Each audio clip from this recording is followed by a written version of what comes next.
quite literally, it's quite so near and dear to my heart. Blood, what we've got. It was so long ago myself that I received a second lease on life. It's the greatest gift I've ever received. There's nothing comes a close second. Tonight I'm going to tell you something about my life. I'm going to tell you what blood has done for me and what I do for blood. It was about 28 years ago that I had a problem with a logging incident that I once, okay, it's there. It was at that time that I was working with a crew that was absolutely the best crew I'd ever worked with. They were top in production, very top in safety. And one day, due to circumstances beyond anyone's control, I was struck by a log that slid down the mountainside. It slid down to about 1,000 feet. It was only a small log. There were logs on that mountainside, some of them were over 8 feet in diameter. This log was 2 feet in diameter, about 50 feet long, weighed about 6 tons. It slid down that mountainside and bounced off a stump and flew through the air and came flying right into the cab and machine I was running. It was an accident that took place that I had no idea. There's no warning whatsoever. That morning when I went to work, I had no idea that later on that day I would require someone else's blood for me to survive. But this log, it had 10,000 other places it could have gone, but it came right in the cab with me, and that's the way accidents happen. Nobody knows when they're going to instantaneously need blood. And at that time, I was a pretty tough boy. I was 220 pounds of solid muscle and attitude, and that makes a good logger. That's what you need, I'll tell you. That was me. Yeah. That log wanted to mess with me. It came in that window, but I won. That log is now pieces of someone's house. Cardboard boxes, packing pallets, paper towel, and I hope a significant amount of it's made into toilet paper, to be quite honest. Yes. But what a life I've had. My life is that gift that was given to me. Oh, what a life I've had, what a life I've lived. I'm going to tell you about it tonight. Ever since I was a child, when I was born into a family that loved me dearly. I've had friends that loved me dearly all my life. And through my childhood, I always had clothes to wear, shoes to wear. I've always had plenty of food to eat. And as you can see, that has not changed. Always. I always had the greatest of medical and dental care. I got an education, and I always had a good home to live in. I always had a house. I lived in some fine houses too over the years. I've lived in some beautiful homes, and I've spoiled myself absolutely rotten a few times by purchasing some very fine automobiles. Oh, I have, yes. And I love to travel. I've been on vacation many a time, and what a good time I've been having here this last couple of days. It's been so fine. I've traveled as far north as Whitehorse and Yukon. I've been as far south as cruising the Caribbean Sea. I've spent months in Hawaii, many months in Mexico, and during those cold winter months in Newfoundland, February and March, where there's nothing but blizzards, a couple of weeks down to Florida. That's the way to go. And way back in the early 90s, a trip I went on, I remember, I bought a brand new Nissan 300 ZX with twin intercooled turbochargers on it. Fully loaded, jet black. It had all the bells and whistles. It was, incredible. And I took a good friend of mine. We got in that car and we drove down the west coast of this continent. I drove down to San Diego, California. And we did the sand dunes. We did Disney World, Sea World. What a time we had. What memories we made. I even drove across Canada in the middle of winter here once. I threw my Bulldog in there, loaded my Pathfinder right to the hilt, and behind me was a truck full of all of my worldly possessions. We moved across this country in a week. We drove across to St. John's, Newfoundland, which I now call home. And when I got to St. John's, the snow was 10 feet deep. 10 feet deep. I had visited July the year before, and they told me that it doesn't snow in St. John's. I I used my shovel twice in the last 2 years. A little skiff I had. My snowmobile's been up on blocks for 5 years. So when I get there and I see all the snow, I couldn't believe it. It was stacked 30 feet deep in the parking lots at the malls. There were cars buried that weren't found until the spring. There were crushed carts. But St. John's, that's my home. That's what I call it. There's no place like it, believe me. And I've been so fortunate. I've had 3 very successful careers in my time. And speaking of success, I managed to talk my best friend, Diane Windsor, into marrying me. And we've been together for over 13 years now. And we haven't had a fight yet. Well, not a real one, anyways. She is truly a blessing to me. And speaking of blessings, we have recently had 2 daughters, beautiful, happy, healthy granddaughters born to us. One's 2 and one's 1. We get to watch them grow up now. And talk about friends. If I got friends, I have got friends that would do anything for me, give anything to me, and expect nothing in return. And I have 2,700 of them on Facebook too, so that's a pretty good pull, I'd say. Oh, have I got friends. My life has truly been one that's been worthwhile living, and I wouldn't trade it for anyone else's. Regardless of the challenges I've had some great challenges, but they've always ended in my victory, in my success, not my failure and defeat. I don't do personal failure very well, and I'm so pleased that things have worked out so well. Back to that logging accident, I kind of got a little off track, but when that log came into that cab, it smashed me. I would have seen it coming. I know I would have been looking right at it. Would have been sliding down that mountainside.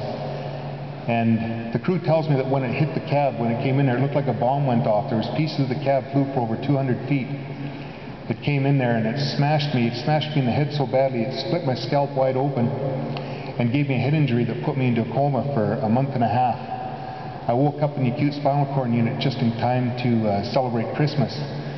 And that was a fine time, believe it or not, regardless of the circumstances. Santa Claus was there, and really I can remember it very well. And when the log hit me, it also shattered my cervical 5 vertebrae, my 5th one down, into about 17 pieces that I could count the X-ray. There might have been pieces hidden behind broken pieces.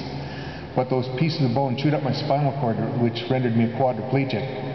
And from that point onwards, I couldn't feel anything, I couldn't move anything, and shortly later on that day, I wouldn't even be able to breathe. I would quit breathing in that jet that flew me to Vancouver. When the log hit me, it also ripped me right out of my seat. It tore me out of my seat, ripped my diaphragm almost in half, slammed me up into the door, and ripped it right off its steel welded hinges. You can see that door is bowed out. I was between the end of that log and it, and yeah, that's about it. Well, that's a Christmas celebration there. I couldn't even sit up in my wheelchair at that time. I needed a seat belt to keep me in there. And that little shaker thing, I had to have that strapped to my hand. I just learned how to breathe at that time. But when I got slammed into the corner of that yarder there, a screwdriver also got stuck into my side. The screwdriver I found on the road when I was walking home from school when I was about 15. And that was my fix-everything screwdriver. It sat right in the corner.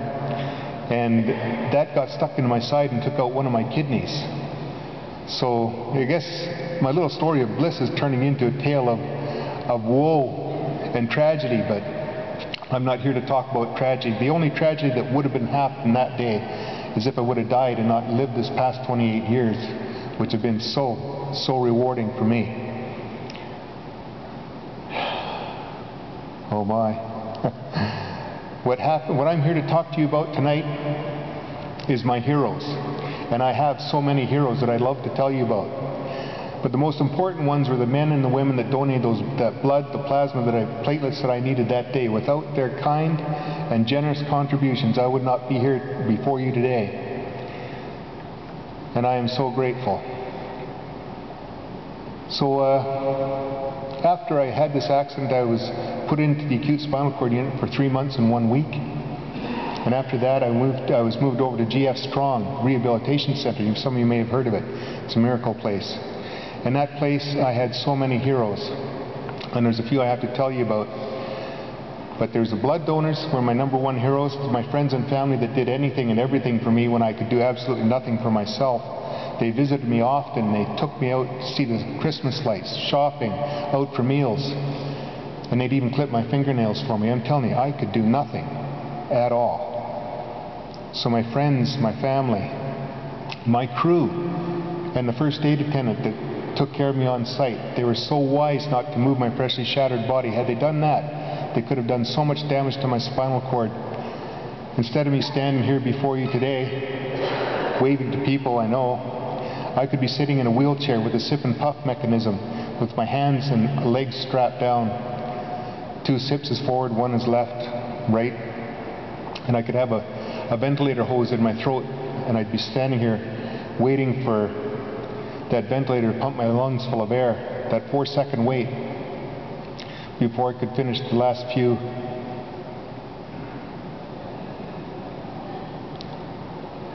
Words of my sentence. I know people that have to live like that, and I had many of them I worked with.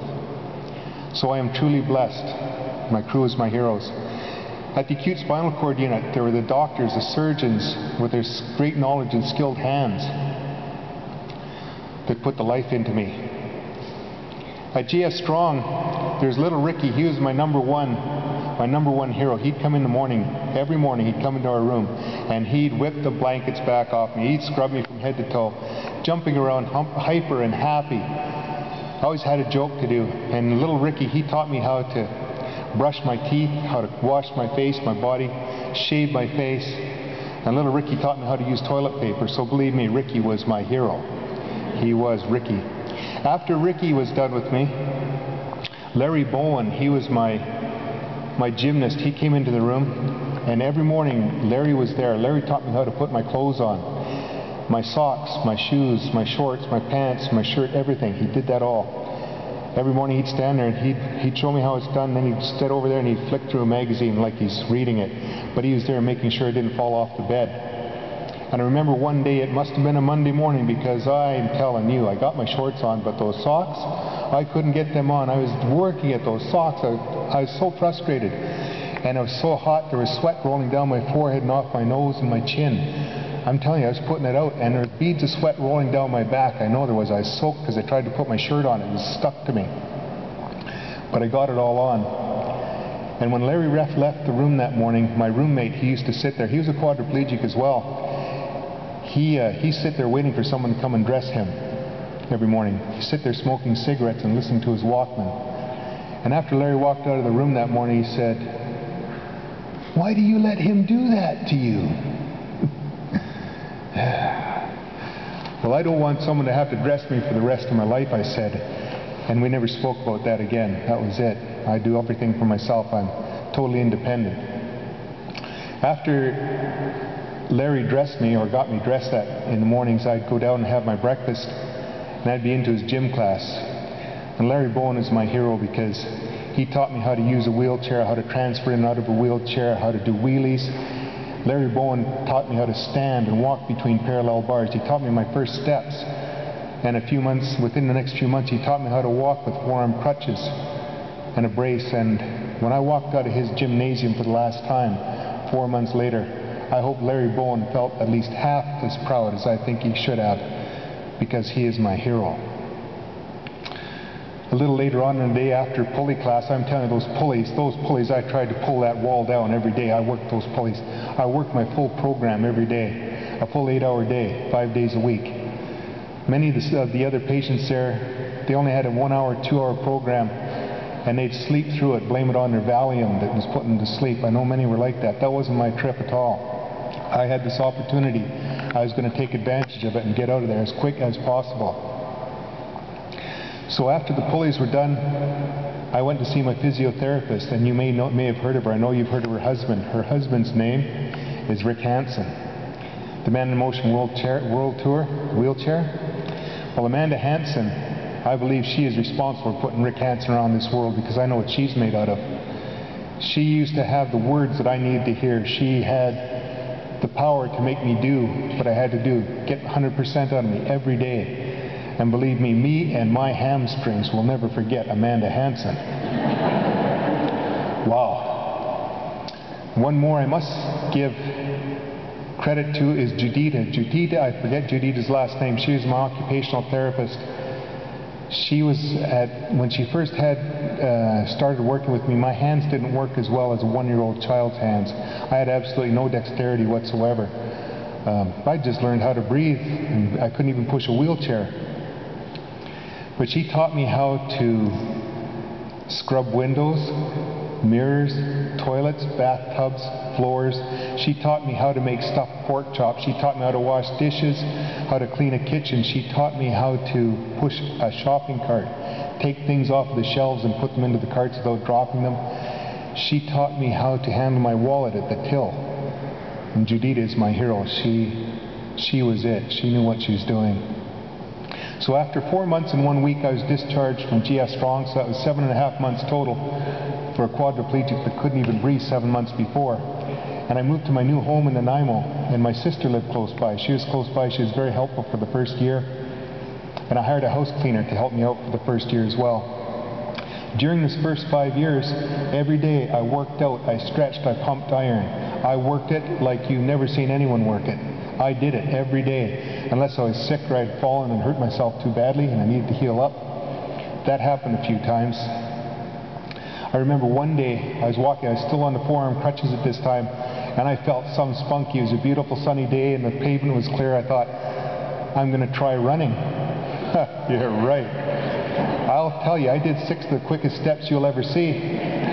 And I tripped on my shadow, and down I went. And for that split second, there was nothing touched the surface of that pavement other than my lips, I swear. I did a lip stand.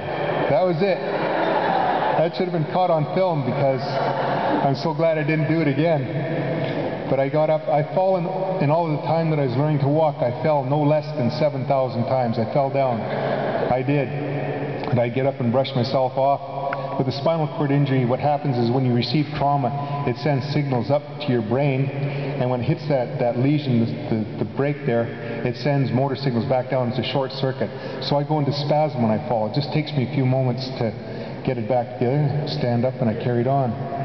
So I did that for 5 years, and I took a great interest in computers. The internet was all new back then, so I bought a computer and a 300 baud modem, a monochrome monitor, a great big huge 20 megabyte hard drive, dot matrix printer. Wow. Oh man, how things have changed, eh? But the internet, incredible. I got so interested, I loved it. And I learned how to drive again. I bought myself a real sweet car, and I went up to Malaspina College, and I took many courses, learned how to use computers. And I went to the volunteer center and gave myself out to many non-profit societies to do data processing and entry.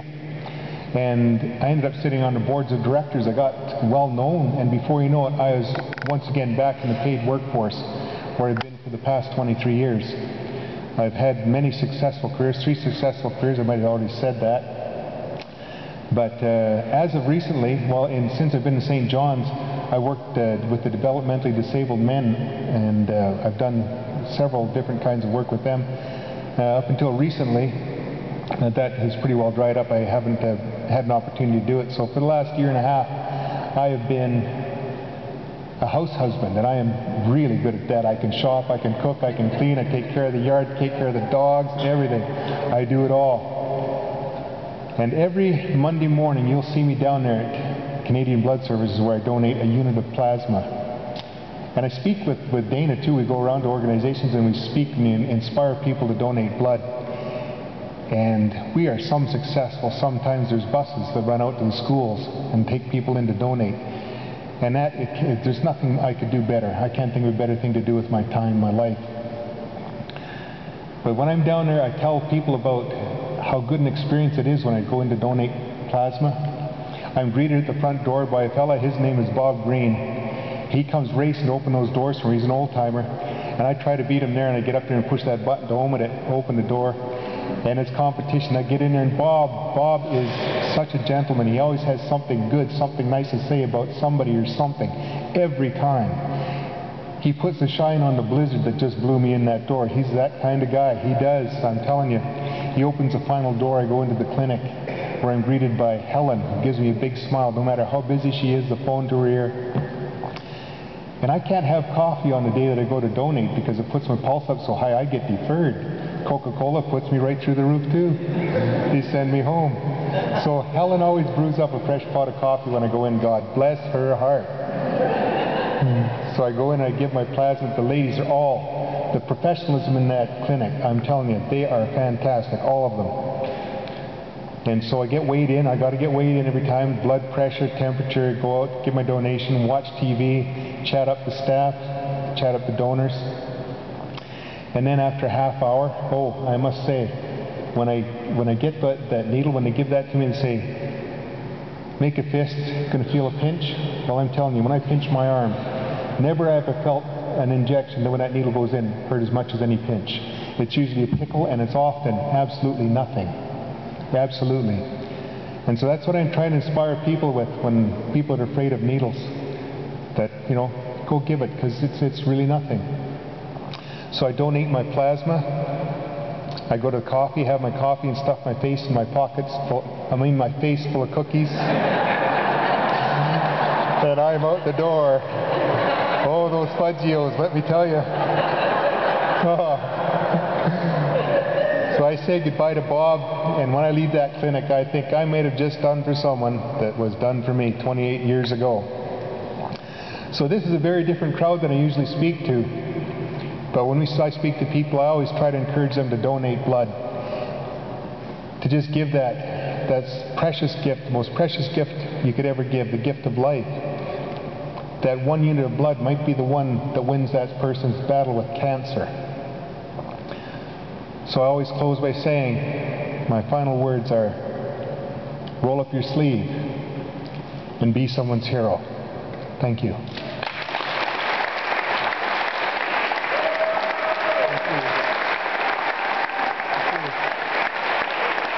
Thank you.